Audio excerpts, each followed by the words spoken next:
Buksan niyo po ang inyong po mga Biblia. Okay, po yung mga dalang Biblia. Sa Mateo chapter 11, verse 28 to 30. Mateo chapter 11, verse 28 to 30.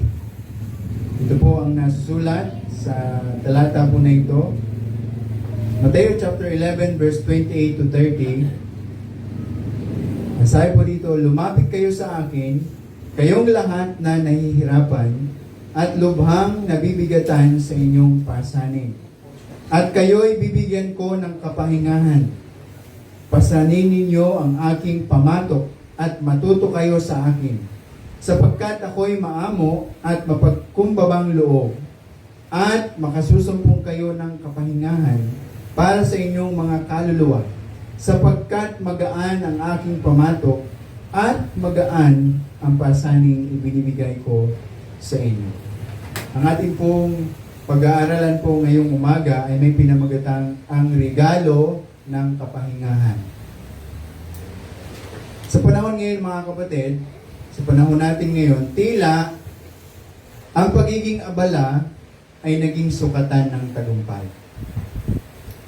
Kapag puno ang ating schedule, parang mas mahalaga tayo. Ngunit sa gitna ng lahat ng ito, si Jesus ay may paanyaya sa ating lahat mga kapatid. Ang kapahingahan. Hindi lamang ito pisikal na pahinga, kundi isang malalim na pahinga para sa kaluluwa. So tingnan po natin itong mga talata po na ito. Sa verse 28, mga kapatid, ang sabi po dito, lumapit kayo sa akin, kayong lahat na nahihirapan at lubhang nabibigatan. Ito po mga kapatid ay paanyaya sa mga napapagod. Alam niyo po, alam ni Jesus, ang bigat ng ating pasan. Pagod sa trabaho, pag-aalala, kabiguan, pagkakasala. At ang paanyaya mga kapatid ng ating Panginoon ay hindi pagbutihin mo pa. O kaya mo yan. Ang kanyang paanyaya mga kapatid ay simple at puno ng pagmamahal. Ang sabi niya po dito, lumapit ka sa akin. Alam niyo po, ang tunay na kapahingahan ay hindi nagsisimula sa pagbabago ng schedule, kundi sa pakikipag-ugnayan sa ating pong Panginoong Hesus. May isa pong halimbawa ng isang estudyanteng may 3 part-time na trabaho habang siya ay nag-aaral. At alam niyo po, maraming kabataan na ganyan, na nagtatrabaho, nag-aaral. Halos araw-araw, siya po ay puyat at pagod.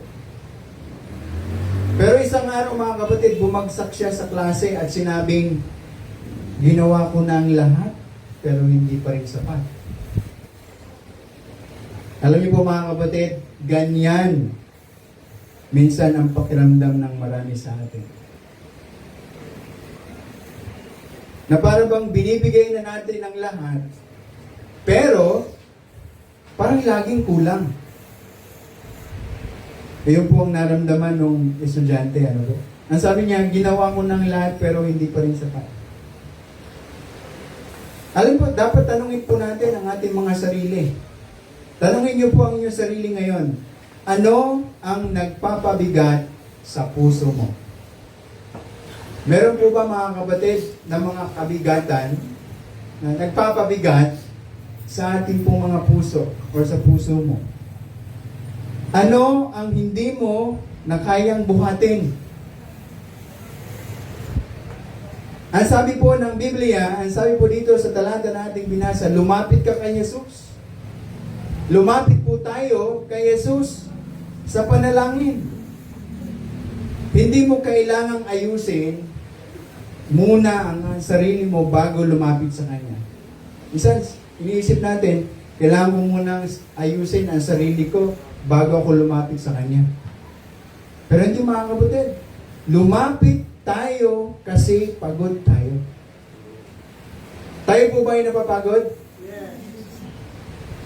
Ang sabi po ng Biblia, ang sabi po ng ating pong Panginoong Jesucristo, lumapit kayo sa akin. Ito po ay isang paanyaya mula sa ating pong Panginoong Jesucristo. At ang sabi pa niya po dito, at kayo'y bibigyan ko ng kapahingahan. Napakaganda po ang kanyang paanyaya. At yung kanyang paanyaya, mga kapatid, ay merong pagkakaloob na pahinga. Ang kanyang ipinagkakaloob na pahinga, ang sabi po niya dito, at kayo'y bibigyan ko ng kapahingahan. Hindi po ito kapahingahan kailangan nating paghirapan, mga kapatid.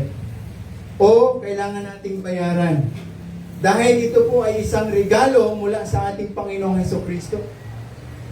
Na ang kanyang regalo ay kapahingahan kapag tayo lumapit sa Kanya. Ito pong kapahingahan na ito ay kapahingahang may kapayapaan. Kapalit ng pag-aalala. Amen? Ito po ay kapahingahang may pagpapatawad, kapalit ng pagkakasala. Kapahingahang pagyakap, kapalit ng pagsusumikap upang mapatunayan natin ang ating sarili. Mga kapatid, ito ang kapahingahang alam mong ikaw ay tinanggap at minamahal. Hindi po dahil sa ginawa mo or sa ginawa ka, kundi dahil sa ginawa ng ating pong Panginoong Jesucristo para sa iyo at para sa akin. Meron pong isang ama, lagi nagtatrabaho para sa pamilya. Pero isang araw, habang siya po ay nasa trabaho, tinawagan siya ng kanyang anak at sinabing, "Tay, hindi ko kailangan ang mas maraming laruan. Ang kailangan ko lang po kayo." Alam niyo po, mga kapatid, tayong lahat ay naghahanap ng kapahingahan. Minsan, sa maling bagay. Minsan, naghahanap po tayo ng kapahingahan sa maling bagay. Minsan, ang tao naghahanap ng kapahingahan sa pera. Naghahanap ng kapahingahan sa posisyon. Naghahanap ng kapahingahan sa relasyon. Pero ang tunay na kapahingahan, mga kapatid, ang sabi ng Biblia ay nasa presensya ng ating pong Panginoong Jesucristo. Amen? Yan po ang tunay na kapahingahan. At kapag tayo napapagod at meron tayong mga kabigatan sa ating pong buhay, mga pag-aalala sa ating pong buhay, ang sabi ng Panginoong Jesucristo, lumapit kayo sa akin. Yan po ay paanyaya. Pero minsan, kabaliktaran ang nangyayari. Instead na tayo po ay lumalapit sa Kanya, lumalayo tayo sa ating pong Panginoong Jesucristo. Sa tuwing tayo nabibigatan at tayo napapagod, instead na tayo lumapit sa Kanya sa panalangin, sa pagsamba, pilit nating inilalayo ang ating sarili sa Panginoon. Pilit nating inilalayo ang ating sarili sa Kanya. Na instead na tayo magbasa ng Biblia, manalangin, pilit nating inilalayo ang ating sarili sa ating pong Panginoon. Pero mali po, mga kapatid, ang sabi niya, lumapit kayo sa akin. Kaya sabi nung anak doon sa kanyang tatay, "Tay, hindi ko po kailangan ng mas maraming laruan, kailangan ko lang po kayo." At tayong lahat, mga kapatid, kailangan nating matagpuan ang kapahingahan sa ating pong Panginoon. Gumugol po tayo ng oras araw-araw para makipag-usap sa Diyos. Alam niyo po, kahit 10 minuto, 15 minuto ng tahimik na pananalangin at pagbabasa ng salita niya ay maaaring magbigay po sa atin ng panibagong lakas at direksyon sa maghapon. Gusto po ba natin ang kapahingahan, mga kapatid? Lumapit po tayo sa Diyos. Dahil sa tuwing lalapit po tayo sa Diyos, ito po ay magbibigay sa atin ng panibagong lakas. Sa tuwing tayo magbabasa ng salita niya, sa tuwing tayo mananalangin, nagbibigay po ito sa atin ng panibagong lakas at direksyon sa maghapon, sa ating pong buhay. At minsan isang araw, tayo pagod na pagod, pero pag tayo lumapit sa Kanya, nagbibigay siya sa atin ng panibagong lakas. Yan po ang sabi ng Panginoon, lumapit kayo sa atin. Yung kanya pong paanyaya ay may kalakip na regalo na kapahinga. Ang sabi po sa verse 29, pasanin ninyo ang aking pamato at matuto kayo sa akin. Alam niyo po, ang pamato ay tila isang panibagong pasanin.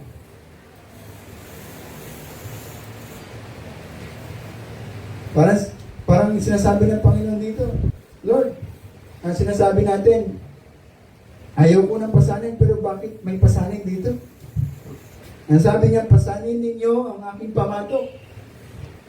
Ang pamatok ay tila isang panibagong pasanin. Ngunit sa katunayan, mga kapatid, ito ay paanyaya sa isang mas magaan at mas makabuluhang paraan ng pamumuhay.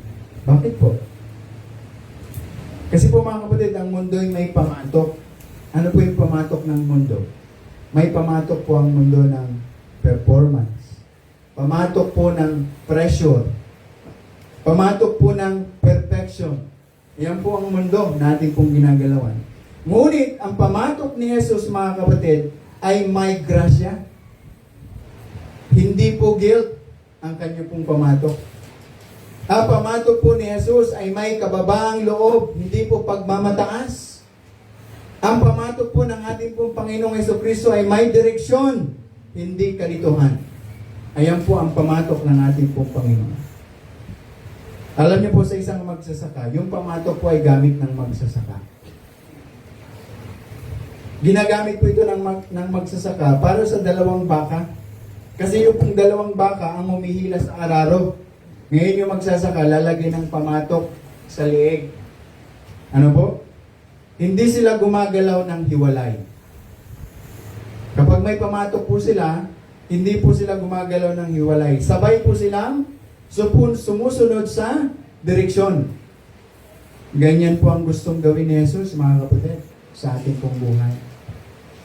Turuan tayong mamuhay sa kanyang hakbang. Sa kanyang lakad, hindi sa sariling diskarte. Kung gusto po natin ang pamatok ng Panginoong Jesucristo, huwag nating ihiwalay yung sarili natin sa Panginoon. Huwag tayong lumakad ng sarili natin. Huwag tayong dumiskarte ng sarili natin. Na para bagang, kaya natin ang ating buhay nang wala ang Panginoong Jesucristo. Ang sabi niya po dito, pasanin ninyo ang aking pamatok at matuto kayo sa akin. Nakakalungkot mang isipin, pero maraming mananampalataya na mayroong sariling diskarte sa buhay.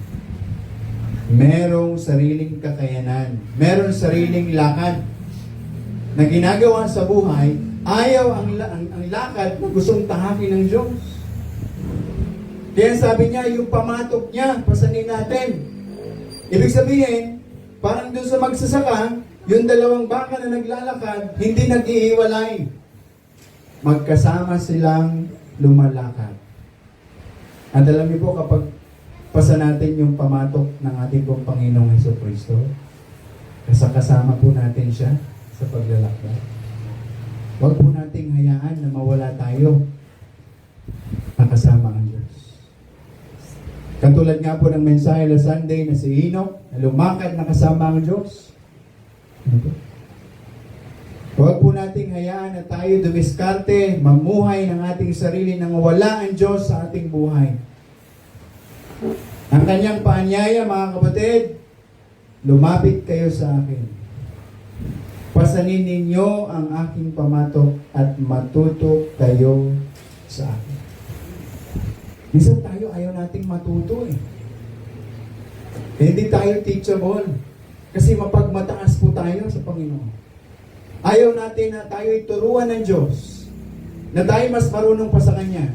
Pero ang sabi ng Panginoon, matuto kayo sa akin. Pasanin ninyo ang aking pamatok.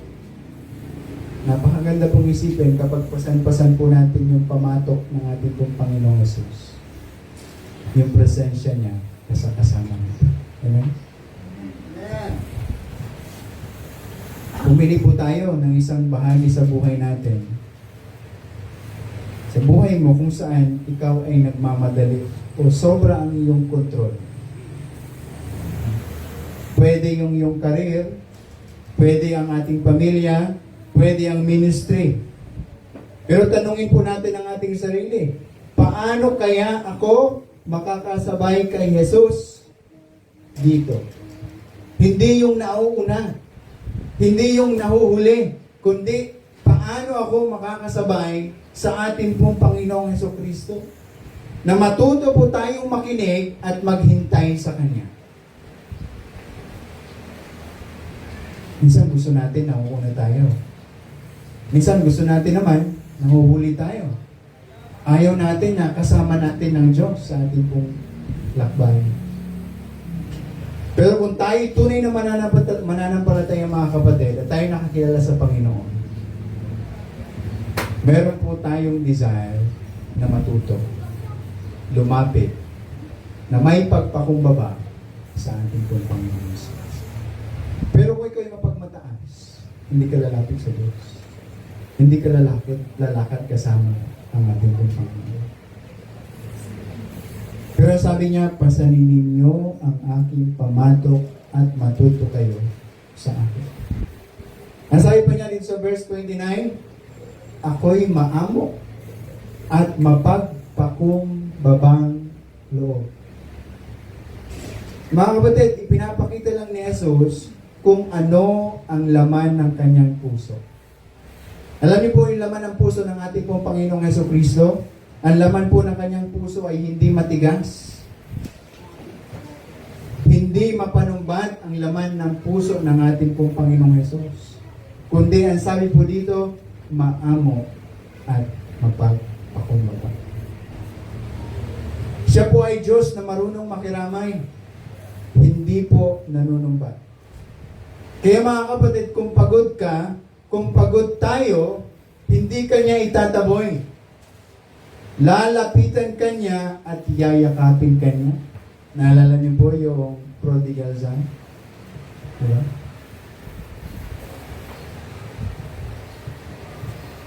Meron pong isang batang umiiyak sa gitna ng kalsada. Nilapitan ng isang pulis. Imbis na pagalitan, binuhat po siya at dinala sa nanay niya. Hindi siya sinigawan, kundi inaalagaan. Alam, ganun po tayo minsan, kahit sa mga anak natin. Minsan nasisigawan natin. Ganun po si Jesus. Hindi po siya malupit, mga kapatid. Hindi siya nanunumbat. Siya po ay Diyos na maunawain at magpakumbaba. Kapag po tayo nagkamali, mga kapatid, kapag nagkamali ka, huwag mong iwasan si Jesus. Pero minsan, mga kapatid, ang reality, kapag ang isang mananampalataya ay may pagkakamali, minsan ayaw niyang sumimba, minsan ayaw niyang manalangin, kasi may pagkakamali siya.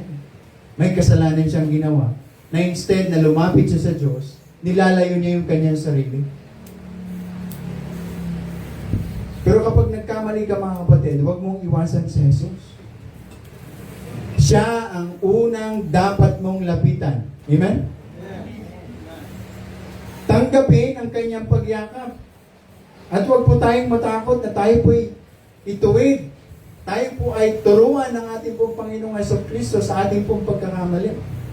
Nagkamali na nga po tayo, ayaw pa nating lumapit sa Panginoon. At pilit nating kinakaya na mamuhay na wala ang ating pong Panginoong Hesus. Kaya sa tuwing tayo nagkakamali, mga kapatid, huwag nating iwasan ang ating pong Panginoong Hesus. Siya ang unang dapat mong lapitan. Tanggapin ang kanyang pagyakap, hindi ang sariling paninisi. Magpahinga sa kanyang awa dahil sabi nga dito, siya ay mapagpakumbabang loob, siya ay maamo. Magpahinga sa kanyang awa, hindi sa sarili mong lakas. At kapag ginawa po natin sa sarili nating lakas, mga kapatid, talaga tayong mapapagod. Na para bagang ginawa na nating lahat, pagod pa rin tayo. Kasi kasi hindi natin natatagpuan ang tunay na kapahingahan ng ating buhay. Ang akala natin ang kapahingahan natatagpuan natin sa pera, sa posisyon, sa ating career, sa pag-aaral natin, sa ministry natin. Pero hindi po. Ang kapahingahan, ang sabi dito ng Biblia, ay si Jesus. Nasabi po dyan sa verse 30, sapagkat magaan ang aking pamatok. So yung papasanin natin pamatok ni Jesus, hindi po mabigat mga kapatid. Hindi po tayo mabibigatan. Dahil ang sabi po dito, sapagkat magaan ang aking pamatok at magaan ang pasaning ibinibigay ko sa inyo. Dahil walang ibibigay ang Diyos na pasanin sa buhay na hindi natin kaya mapagtagumpayan sa biyaya ng Diyos, mga kapatid. Hindi po ibig sabihin na mawawala na po ang lahat ng ating problema. Hindi po. Hindi po ibig sabihin, mga kapatid, mawawala ng ating lahat ng problema ng ating pong isipin. Ngunit, sa piling ni Jesus, mga kapatid, hindi mo na kailangang dalhin ang lahat mag-isa. Magkaiba po yun. Nadalhin-dalhin natin yung bigat na tayo lang mag-isa. Pero kapag kasama natin ang Diyos, magaan. Ano po? Hindi ibig sabihin na mawawala lahat ng problema, pero kapag pasan-pasan po natin, ang sabi dito, magaan ang pamato ko, sabi ng Panginoon sa Kristo. Magaan ang pasaning ibinibigay ko sa inyo. Ang kanyang pamatok, mga kapatid, ay magaan. Bakit po? Dahil kasama natin siya. Ang nakakalungkot dito, mabigat na ngayong pasanin natin, wala pa ang Panginoon sa ating pamumuhay. Talagang mabibigatan tayo. Talagang mapapagod tayo. Ang pasanin po, mga kapatid, ay hindi mawawala. Pag po tayong maniwala na kapag tayo naging mananampalataya na, ay lahat ay mawawala na.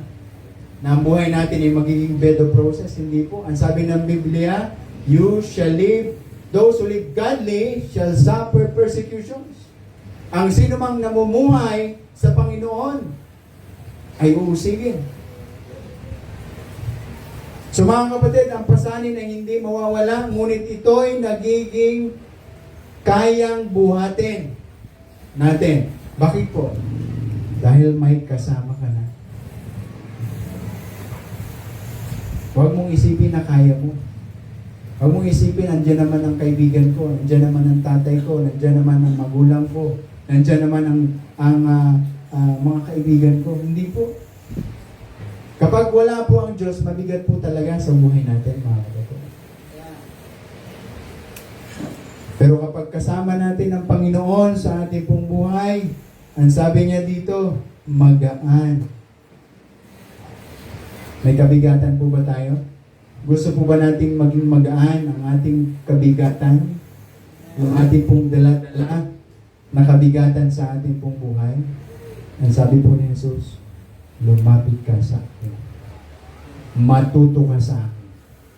Dahil ako'y maamo at mapagpakumbabang loob. Nagiging kaya nating buhatin dahil may kasama po tayo. At yun po ay ang ating pong Panginoon. Alam niyo, may isang kwento ng lalaking may mabigat na bag habang siya po'y nakasakay sa jeep. Ang sabi po ng driver, ilagay mo na sa sahigyan. Ako naman ang may dala. Pero ayaw niyang bitawan. Alam niyo po, minsan mga kapatid, ganyan din tayo. Sumusunod tayo kay Jesus, pero ayaw pa rin nating bitawan ang mga pasanin natin. Ang sabi nga ng Biblia, cast all your cares upon Him, for He cares for you. Lahat ng ating pong kabigatan sa buhay, ibigay natin sa Panginoon, ipagkatiwala natin sa Panginoon.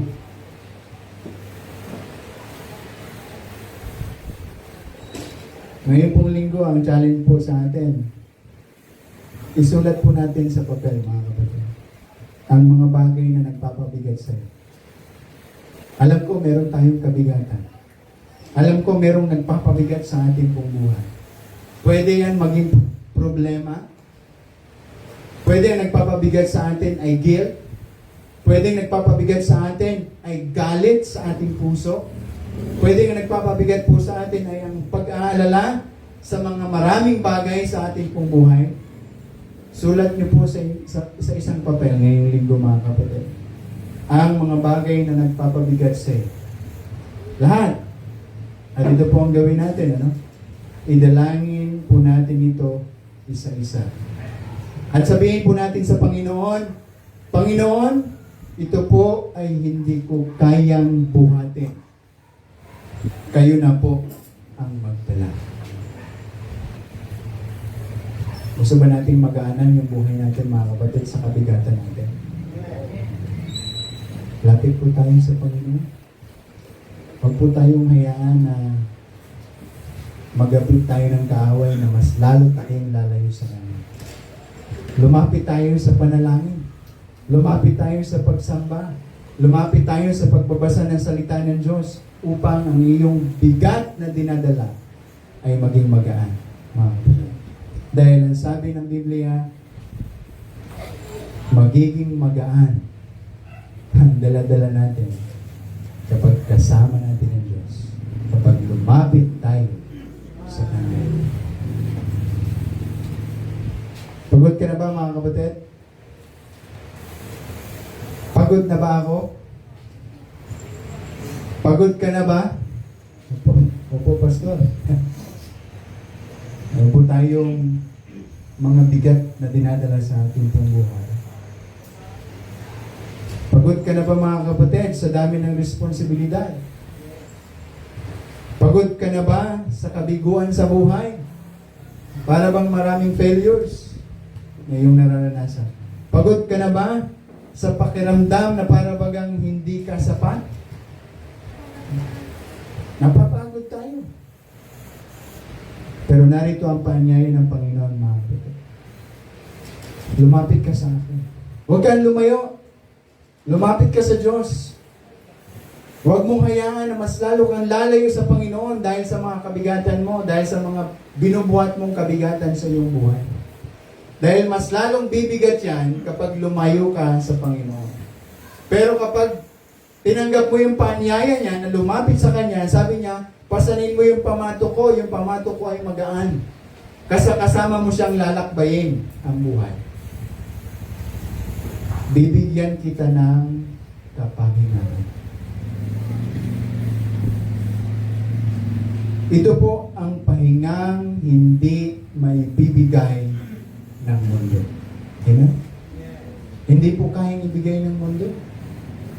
Tanging si Jesus lamang ang makapagbibigay nito. Kaya mga kapatid, lumapit tayo sa Diyos. Ano man ang hinaharap natin sa mundong ito, ano man ang mga kabigatan natin sa buhay, mas lalo tayong lumapit sa Kanya. Mas lalo tayong magkaroon ng ugnayan sa Kanya. Mas lalo tayong manalangin, mas lalo tayong magbasa ng Biblia. Mas lalo tayong sumamba at magpuri sa Diyos sa tuwing tayo may kabigatan sa ating pong buhay. Dahil ang sabi niya, gagaan ang iyong pasanin kapag kasama mo ang Diyos. Pero kapag wala ang Diyos, mga kapatid, talagang bigat na bigat ka sa buhay dahil malayo ka sa Panginoon.